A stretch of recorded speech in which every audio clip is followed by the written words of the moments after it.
am benn question boo xam ne foog ñu ñëw ci. Y a-t-il un cas Barthélémy Diaz à Taxawu Sénégal? Il y a pas de cas Barthélémy Diaz parce que dernièrement on dit que ne dafa nar a jël yoonam et que moo Khalifa Sall ce n'est plus ce que c'était et que bu ñu continuer ànd xëy na. Parce que tempérament yi bokkul aussi. La séparation Barthélémy vous a beaucoup coûté.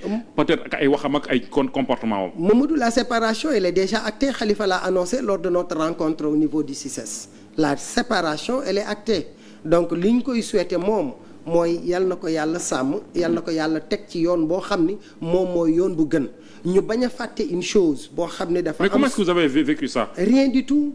Vous savez, Khalifa a tout donné à Barth.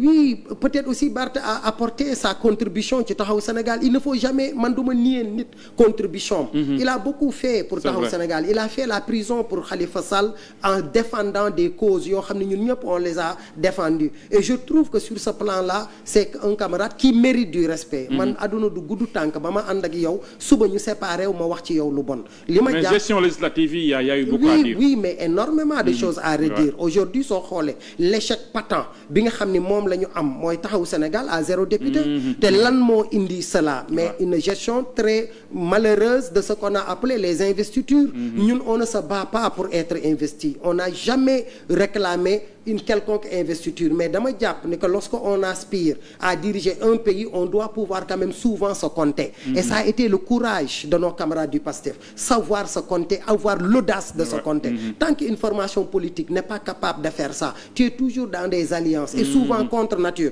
où tu élis des gens une fois que nga fal leen ba pare mais ils ne répondront plus de toi.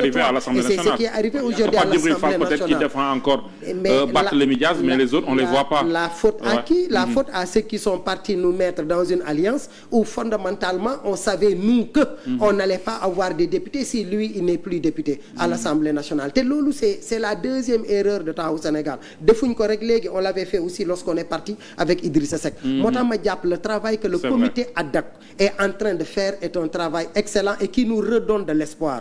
Il nous faut nous compter. Mais qu'est-ce qui est à l'origine de cette séparation entre Barth et Khalifa? Vous savez, les actifs joué na ci manque de soutien bi ngeen ko wanewul aussi joué na ci lan la exactement? Dama jàpp ni que c'est l'ambition que chacun a légitimement de dire que mën naa tracer sama yoon sans soupçonner, sans entrer dans des connivences. Parce qu'à chaque fois qu'il y a séparation, nit ñi dañuy jéem a xool est-ce qu'il y a pas des voilà doo xam ne daa làqu man dama jàpp ni que. mais xëy na manque de démocratie interne. non l'âge ne doit pas être un problème mais aussi jamono ji aussi est-ce que bàyyi Barth mu dem gënul woon. non jébbal ko plateforme bi waxtaan ak yéen ngeen nangu loolu. mais j'ai dit que plateforme Taxawu Sénégal ay nit ak ay jigéen ak ñu am ay convictions ay responsables ay muskalaf ñoo fa nekk. Khalifa mënta jébbale li moomut. oui mais ngeen xool ki am envergure nationale. est-ce ki ëpp chance lan moo ko mënoon a permettre. mooy ñu dem congrès. J'ai dit tout à l'heure que ñoo ngi ci processus bu ñuy mener vers le congrès. xam nga lan moo taxoon li ngay wax mu nekk exact à juste titre mooy suñu demoon ba congrès mu poser sa candidature ñu bañ ko fal.